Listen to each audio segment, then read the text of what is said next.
ぬ川温泉ホテルニューサクラ。ホテル送迎バスで行く。朝晩食べ放題、夜は飲み放題。ゆきひょうの旅。ダイジェスト。今回の行き先は鬼怒川温泉。往復3300円のホテル送迎バスで行きます。10月下旬なので紅葉はまだ始まったばかりでした。でも緑から黄色、オレンジに移りゆくこのグラデーションの時期も好きです。宿泊先は伊藤園ホテルニューサクラ。朝も夜も食べ放題。夜はお酒も飲み放題です。渓谷側の部屋からは鬼怒川が見えて最高でした。当日予約の無料で利用できる貸し切り温泉やカラオケも楽しみました。紅葉の始まった鬼怒川を下る鬼怒川ライン下りを楽しんだり、鬼怒川ロープウェイに乗って景色を楽しんだり、お猿に餌をやったりしました。温泉神社の手前には数年前にできた新しい送流門もありました。鬼怒川には吊り橋を含め橋がたくさんあるので、そこからの景色も楽しめました。今回は時間がなくて焚見橋まで歩けなかったのが残念です。初日に熊出没の看板を見たので早朝の散歩もしませんでした。鬼怒川温泉駅には SL の転車場があり、毎日くるくる回る姿を披露します。駅併設の弁当カフェこだまでは黒いソフトクリームを食べました。こちらの席では充電もできます。駅前にはいつも混んでいる足湯と観光情報センターがあります。観光センターには地図やパンフレットのほか、季節により異なる展示があります。ご当地温泉娘鬼怒川ひなたちゃんの等身大ポップが並んでいました。ではそろそろホテルの紹介を始めます。概要欄のチャプターリストもご活用ください。ホテル送迎バス。送迎料金は往復で3300円。鬼怒川温泉方面の停留所は西船橋駅、松戸駅、上野駅、南越谷駅です。私は上野駅から出発します。集合時間は8時35分。集合場所は上野駅の公園口。正面の緑のメッシュベストの係員さんはクラブツーリズムさんです。右の黄色のメッシュのベストを着ている方が伊藤園の係員さんです。ちなみにバスはこの先に止まっています。真ん中の白いバスです。ところで久しぶりの上野なので、私は早めに到着して上野公園を散策しました。朝の上野公園は空いていました。早起きが得意な人は鬼怒川観光前に上野公園観光も楽しめますよ。うわ、不忍池まで歩いたんだね。集合時間には遅刻しないように。1時間かけて戻ってきました。8時50分、上野駅を出発。一人旅ですが、2つの席を1人で利用できました。上野からの乗客は少なくてガラガラでした。南越谷駅前からはたくさんの人が乗車してほぼ満席になりました。途中11時に佐野サービスエリアに到着し20分の休憩。20分ではレストランの利用は厳しい。岩下の新生帰りのメンチカツを買って食べました。ついつい何か買って食べちゃうよね。帝国通り12時半ごろ到着。13時からの施設予約をする場合は入り口近くの整理券付きボードを早めに受け取りましょう。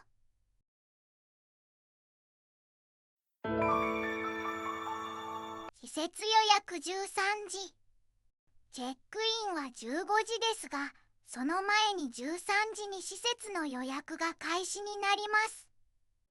ホテル到着時に入り口に置いてある整理券付きボードを受け取っておきました。整理券の番号は8番でした。フロントに番号を呼ばれるまでロビーで待ちます。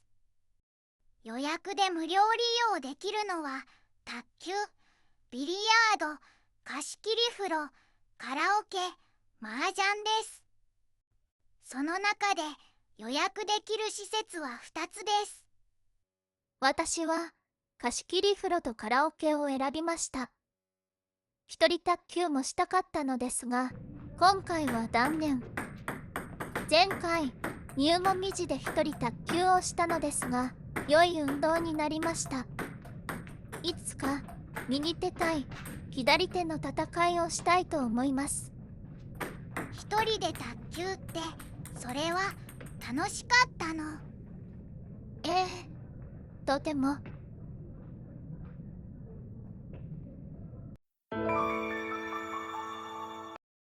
チェックイン。チェックインは15時です。チェックインが終わったらフロントの横にある浴衣コーナーから好きな模様の浴衣を部屋に持参します。どれにしようかな。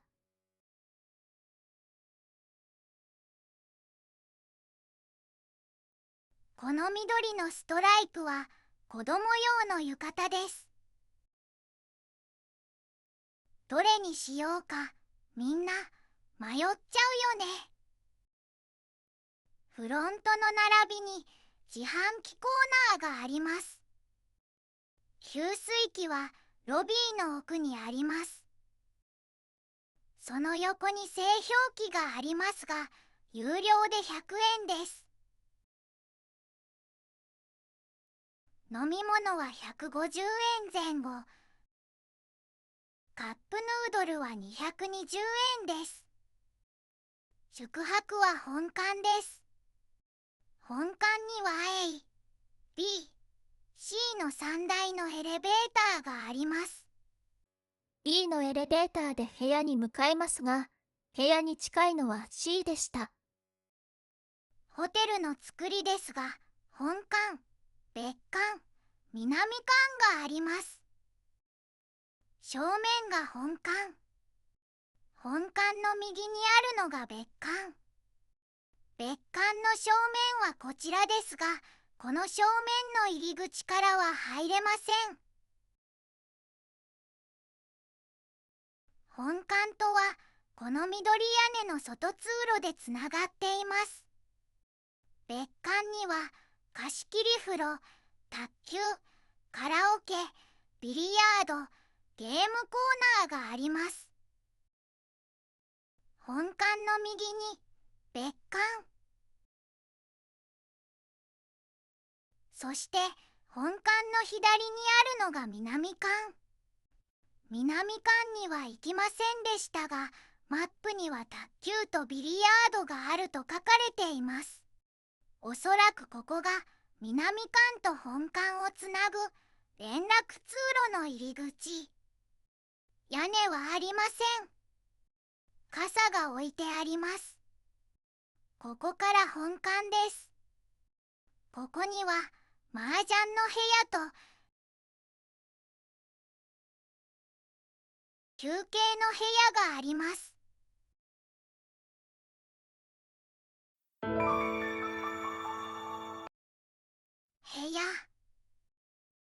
部屋へは C エレベーターの方が近かったのですが、 B エレベーターで行きます。5階に到着。この廊下の一番奥の部屋です。楽天トラベルで予約した渓谷川確約、税込み12,298円の部屋です。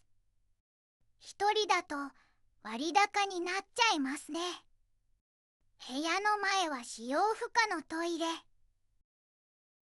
本館も階一番端っこの部屋です。昔ながらのタイプの鍵を壁に刺さないと電気がつかないタイプではありません。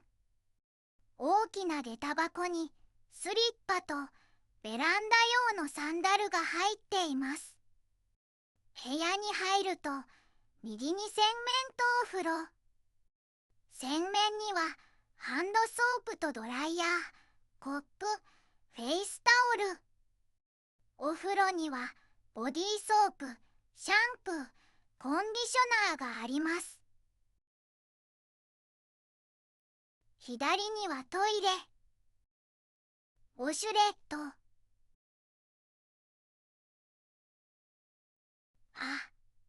右に水の入ったボトルとポット。下には冷凍庫付きの冷蔵庫。空っぽです。上にあった水ボトルを入れて冷やしました。部屋は10畳の和室。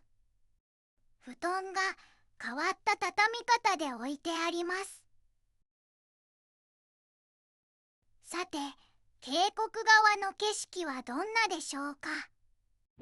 右側に大きな松ぼっくりの木がありますが、ふれあい橋も見え、鬼怒川も見えます。ちなみに509号室は正面に松ぼっくりの木があるので景色が楽しめないそうです。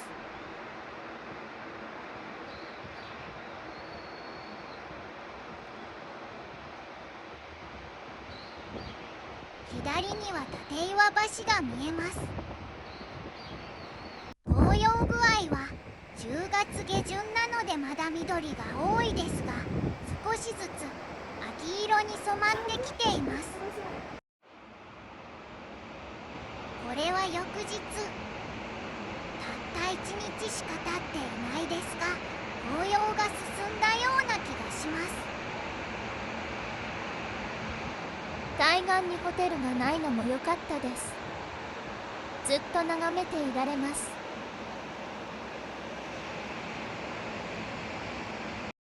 ちなみに夜は真っ暗で何も見えません。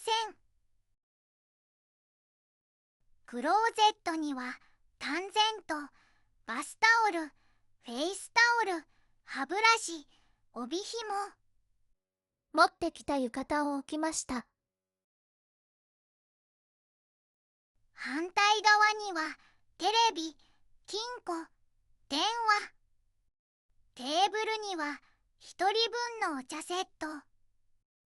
そして人が入っているような布団。押し入れには予備の布団や座椅子。清潔で明るい部屋です。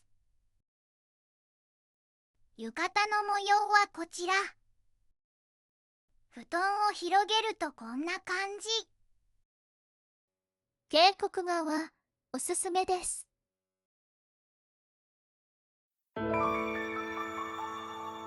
夕食ブッフェ。この日の夕食は3回転。一番早い17時40分からの夕食です。10分前に夕食会場の2階、松の間に向かいます。誰もいませんでした。時間ぴったりにオープン。長蛇の列になっていても早めにオープンすることはないそうです。チケットを渡して食事中プレートを受け取ります。これをテーブルに置いて席を確保します。1人の場合は6人テーブルの利用は遠慮してくださいと言われました。これまで1人の場合は2人席を確保していましたが、4人席でも良いということなので、窓側の4人席を確保させていただきました。でも、真っ暗で景色は見えませんでした。中央の料理は3テーブル。このテーブルは揚げ物が多いテーブル。明太子スパゲティ、ローストポーク、八宝菜、麻婆豆腐、岩下の新生姜揚げ。美味しかったけれど、そのまま食べる方がもっと美味しい。湯葉のお吸い物、ししゃも、カレイの南蛮漬け、高野豆腐。こちらは期間限定の牛串カツとボールメンチカツ。お寿司のあるテーブルは渋滞中。小松菜ごまあえ、キムチ、枝豆。空いている最初に、このテーブルを取るべきでした。お寿司は小肌、蒸しエビ、イカ、サーモンがありました。お寿司の反対側にお刺身もありました。サラダのテーブル。3種類のドレッシング。奥のキッチンには茶碗蒸し、チャーハン、餃子、天ぷら、ちくわの磯辺揚げとさつまいもとエビ天でした。入り口の近くには炭水化物のコーナー。おそば、ラーメン、味噌汁、スパイシーカレー、お漬物とご飯。デザートのテーブル、アイスミルクバー、ライチとパイン、プリン、ロールケーキ、シュークリーム。お酒は冷たい日本酒が3種類、熱燗が2種類。自分で作るサワーとハイボール。取り忘れましたが生ビールもありました。ソフトドリンクもお酒もすべて飲み放題です。全部、一口ずつ持ってきました。おいしい夕ご飯の出来上がりです。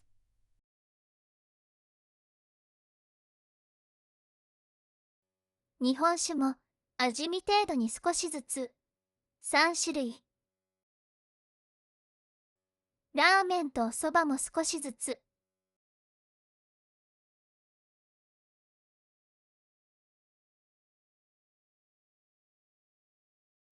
窓の外は岩でした。ごちそうさまでした。大浴場と露天風呂。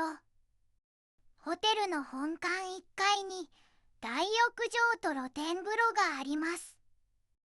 ここは B エレベーターを降りたところ、お風呂入り口の手前に給水器やマッサージチェアがあります。マッサージチェアは10分200円です。休憩コーナーもあります。大浴場と露天風呂の利用時間は15時から24時と5時から10時です。脱衣所は昔ながらのカゴを使うタイプ。貴重品は鍵付きロッカーに入れましょう。泉質はアルカリ性単純温泉で無味無臭です。美肌の湯と言われています。サウナの利用は15時から21時。水風呂。お湯の温度は源泉が流れているこの辺りが厚めで、遠くなるとぬるめになります。洗い場はたくさんあります。窓は鬼怒川に面しています。そして奥のドアから露天風呂に出られます。私には少しぬるい温度でしたが、首まで使って長く入るには良い温度だと思います。見上げると鬼怒川も大木々が見えます。それからゆっくり寝て入るのに良い石があります。これです。背もたれのように石が斜めになっているので、頭を乗せて肩まで入って寝られます。熟睡しないように気をつけてね。お風呂上がりには1階 B エレベーターのところにあるレモン牛乳がおすすめです。栃木県民のソウルドリンク。果汁はゼロだけれど、懐かしい味だよ。貸し切り風呂。ホテルニューサクラには4つの貸し切り風呂があります。ヒノキ風呂が1つ、陶器のお風呂が1つ、石のお風呂が2つです。私はヒノキ風呂を予約しました。予約時間になったらフロントで予約券とお風呂の鍵を交換します。貸し切り風呂はすべて別館の3階にあります。緑屋根の通路を通っていきます。別館に入るとここは3階です。右に進むとゲームコーナーとビリヤードがあります。貸し切り風呂には左方向にある階段かエレベーターで2階に降ります。カラオケルーム、絹。こちらには卓球台が3台あります。階段で降りました。2階にあるのは貸し切り温泉とカラオケだけです。私のお風呂は2番のヒノキ風呂なので、奥から2番目ですね。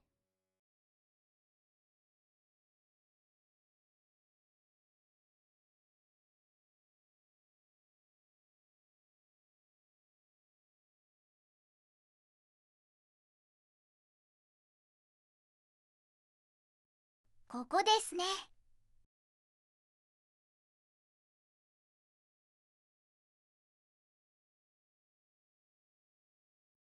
もともとは客室だったところをお風呂に作り変えた感じです。多分、左がお風呂だった場所で、右がトイレだと思います。両方とも今は開きません。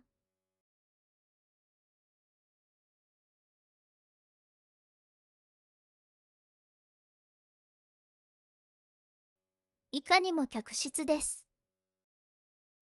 広いのでお風呂上がりに寝転んだりもできそうです。お風呂のドアがちょっと開けづらかったです。一番最初に利用するので床が乾いています。源泉かけ流しでお湯が溢れています。洗い場は一箇所で大浴場と同じシャンプーなどが置かれています。消防はどうかと思って障子を開けましたが、本館流でした。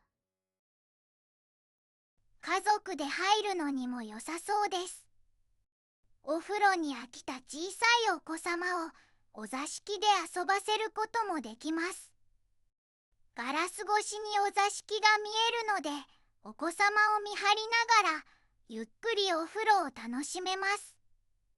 座布団を持ってくれば赤ちゃんも寝かせられるかも。押し入れは開きませんでした。お風呂の温度は少しぬるめでした。このバルブで調節できるのかしら。触らないで。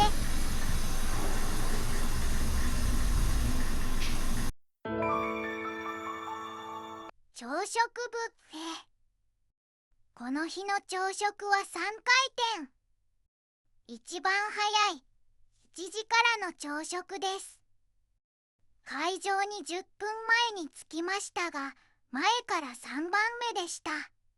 ところで、ブッフェ利用の場合でも、人数が10人以上の場合は、個室を利用させてもらえるそうです。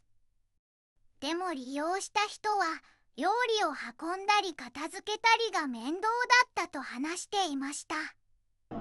そろそろ入場時間です。チケットと食事中のカードを交換して入場です。夕食の時と同じ窓際の席を確保しました。オムレツ、ウインナー、卵焼き、つぼ漬け、青かっぱ、梅干し、グレープフルーツ、フルーツミックス、フルーツソースとヨーグルト、シリアルと牛乳、納豆、味付け海苔、温泉卵、ひじきに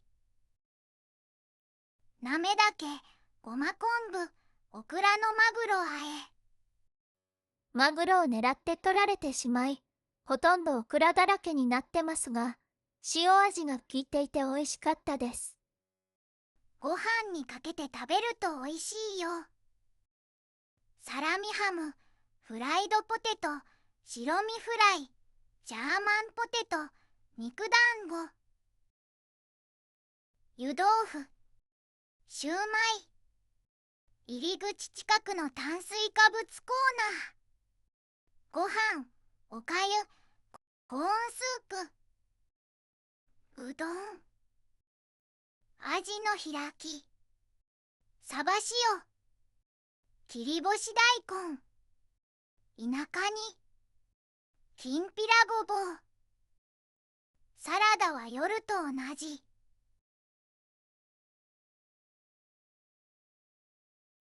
朝はしじみ汁がありますが、しじみだけを大量に取る人がいて、あまり残っていません。丸パンと白パン、マーガリンやジャムとトースターがあります。昨日、アイスキャンディーやデザートがあったコーナーは、朝はお休みです。朝はソフトドリンクだけ飲み放題です。おいしい朝ごはんの出来上がりです。全部一口ずつ持ってきました。次に来ることがあったら、マグロオクラ丼を作って食べます。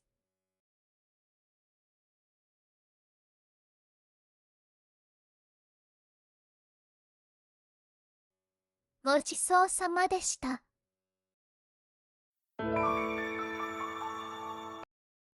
売店。ホテルの売店はフロントと同じ5階にあります。営業時間は8時から11時半、13時から20時です。アイスクリーム、おまんじゅう、うどんやお漬物など、お土産は豊富な品揃えです。衣料品や小物、化粧品も揃っています。レモン牛乳のお菓子も売っているけれど、レモン牛乳本体は売ってない。ここはいちごのコーナレモン牛乳本体は1階の自販機でしか売ってないみたいね。ねえねえ、レモン牛乳、好きなの？呼んだ。僕は、黄色いクマに乗り移った、レモン牛乳の妖精だよ。ふなっしーみたいなものかしら。マウスで描いてみたわよ。ご当地ベア、他にもいろんな種類があるね。でも、僕が一番だよ。レモン牛乳ベアは税込み3780円。お買い得だよ。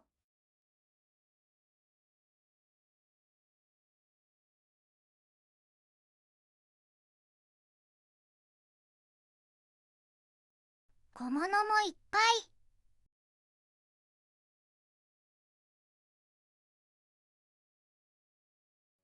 名前シールが可愛いので欲しいけれど、自分の名字のシールがなかった。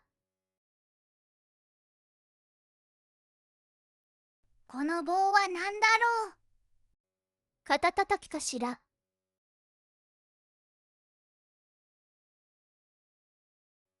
猿の皮をかぶった犬。ここは日光だから東照宮の猿のイメージかな。ここはうどんとかお漬物とか食品のコーナー。一通り見終わりました。あれ、どこ行くの？呼ばれたの。僕は黄色いクマに乗り移ったレモン牛乳の妖精だよ。源泉。ホテルの敷地内にお社がありますが、その近くに源泉もあります。歩道に面したところにある源泉大滝の湯です。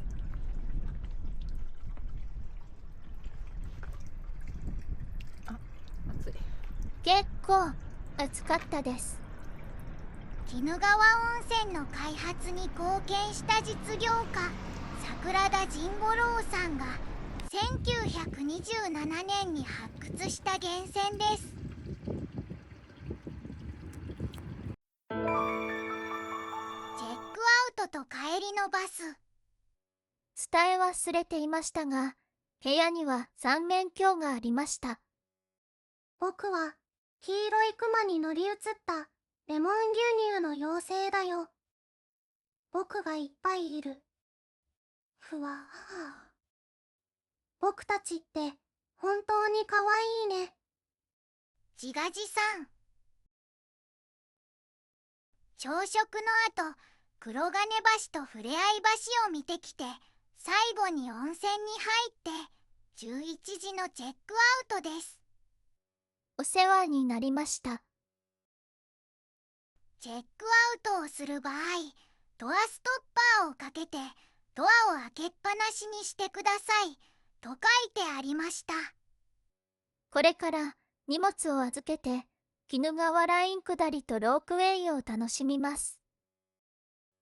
それぞれを楽しんだらあっという間に帰る時間です。バスの出発時刻は15時5分。それまでロビーで待ちます。予定より少し遅れてバスが到着。帰りのバスもほぼ満員でしたが、席を2つ利用できました。座席は行きも帰りも指定席です。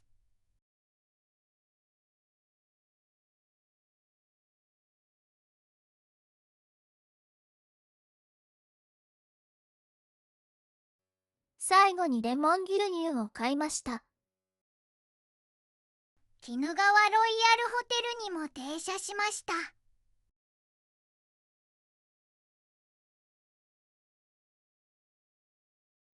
13時半、最初の停車は名水の里日光おかき工房です。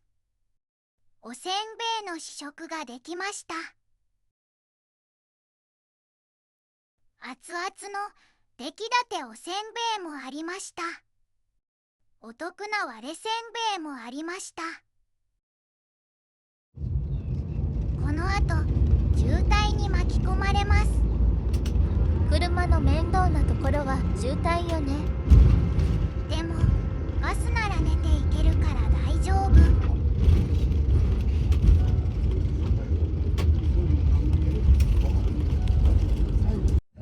麗な夕焼けよ。4つぐらい。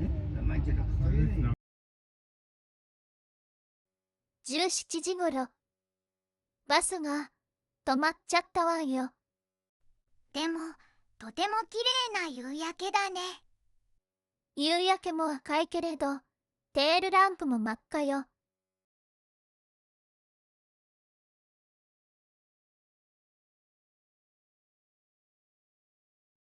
羽生の利根川橋で複数台の玉突き事故があったようです。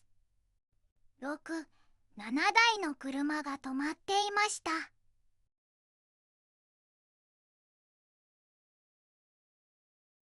18時、羽生サービスエリアで休憩。ここには初めて来ましたが、外観がすごいですね。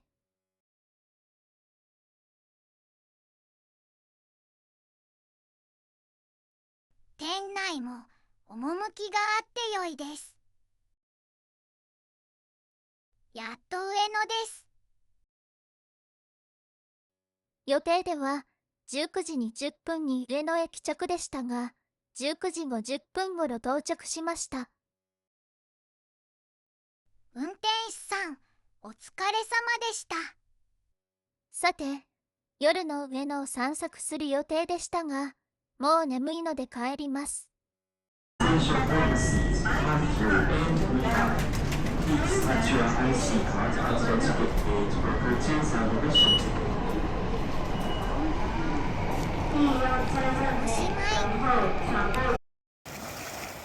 最後までご視聴ありがとうございました。